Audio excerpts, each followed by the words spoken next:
১৯৭৫ সালের ১৫ই আগস্ট বঙ্গবন্ধু সহ তার পরিবারের সদস্যরা নির্মমভাবে নিহত হন।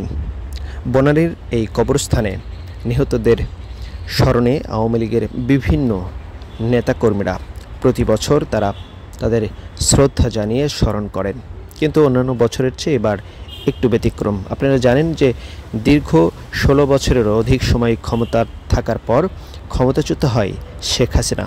এরপর থেকেই বিভিন্ন পর্যায়ের নেতাকর্মীরা গা ঢাকা দিয়েছেন, প্রকাশ্যে তারা আসছেন না। এর পরিপ্রেক্ষিতে ধানমন্ডি ৩২-২৭-এ তারা শ্রদ্ধা নিবেদন অনেকেই করতে চেয়েছিলেন, করতে গিয়েছেন, কিন্তু তারা সে এলাকাগুলোতে প্রবেশই করতে পারেনি। বাধ্য হয়ে কিছু নেতাকর্মী খণ্ড খণ্ডভাবে বনানীর এই কবরস্থানে আসেন। তারা এই কবরস্থানে এসে যারা সেই সময়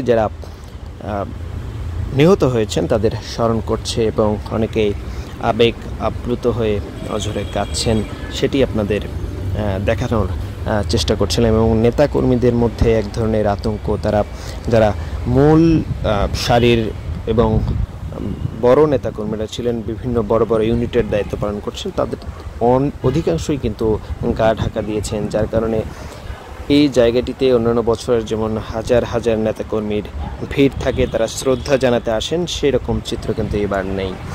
খণ্ড খণ্ডভাবে ৫ জন ৭ জন ১০ জন করে তারা আসতেছে এবং তারা এই কবর জিয়ারত করছেন এবং যারা শহীদ হয়েছেন তাদের স্মরণে তারা শ্রদ্ধা জানাচ্ছিলেন।